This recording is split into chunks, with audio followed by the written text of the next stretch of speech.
drinking beer, but then he was very afraid of shaking the hand of the guy who touched the dog. So is that an experience, personal experience, observation, or what you think where you study religion and you say, oh, what is, maybe this is what is happening, or is it a personal experience for you?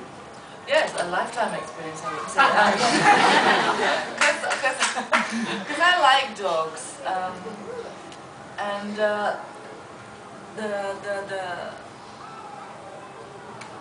you know, dogs. A lot of people say that the Bilal in Kubra shouldn't have touched the dog because dogs are haram.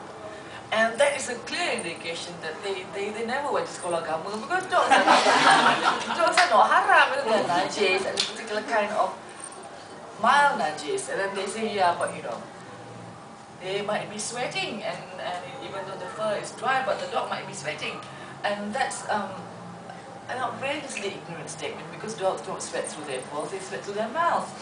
So I don't want to self-censure because of people's ignorance. So I just do it, and you know, I'm a Muslim, I'm Malay, so I feel more comfortable in criticizing my own people, so to speak.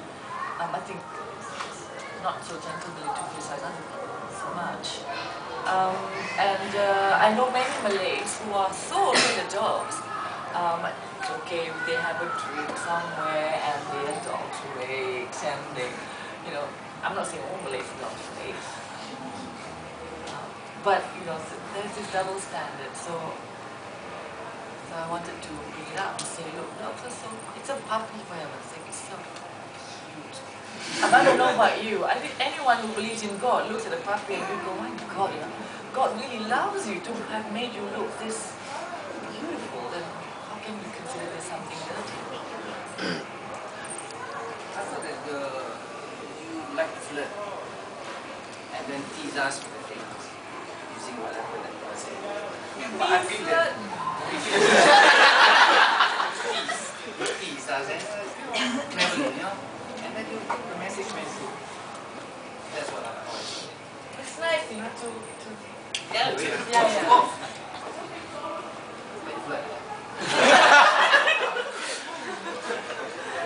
I'm actually very curious because from watching your film, I sort of get a sense that it was kind of like an evangelism Islam film.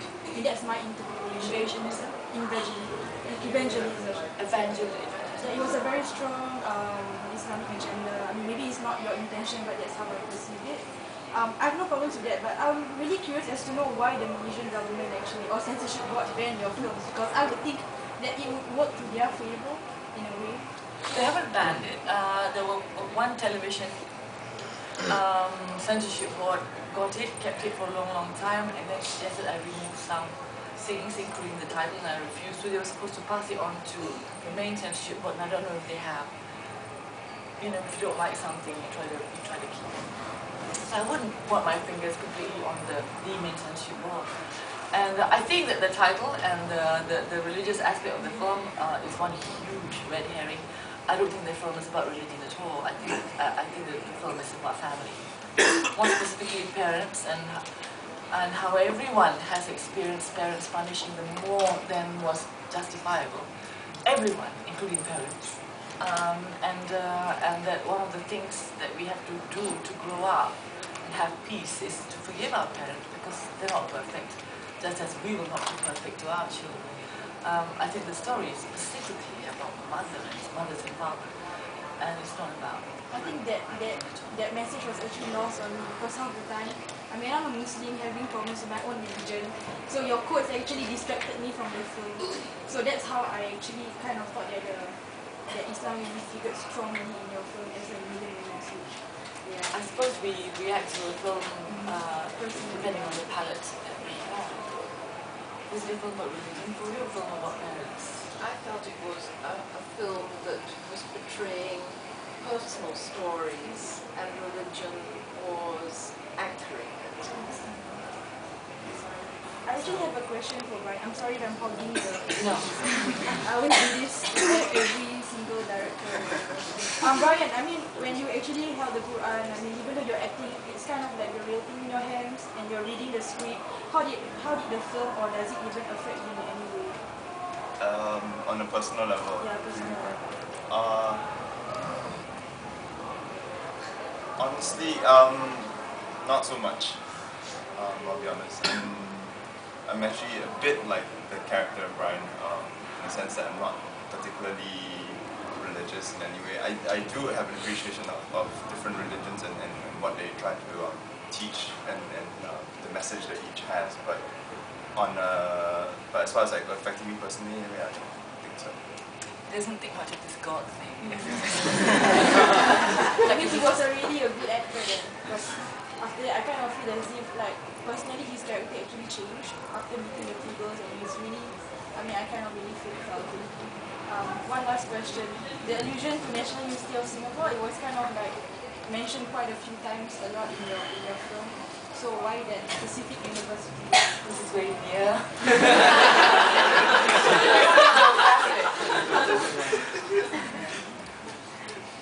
Because if you run away, you run away. Because I thought it was some product placement. Actually doing sociology and sociology or religion as a form of like discipline itself. Apparently there is. Not.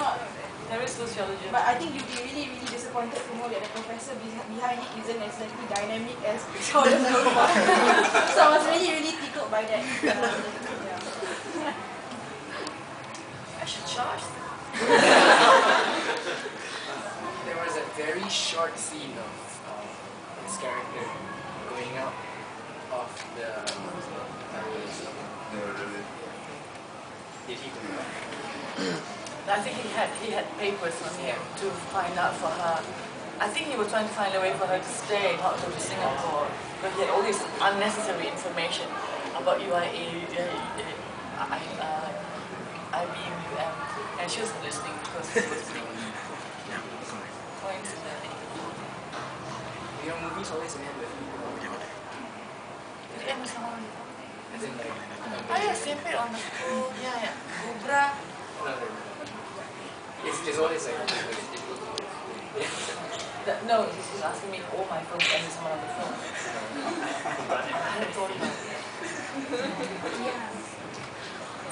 The music was stunningly beautiful and very appropriate. How important is music in your life, or were you using it as a tool to try and help the audience as they were watching it? Music was a little game that I played.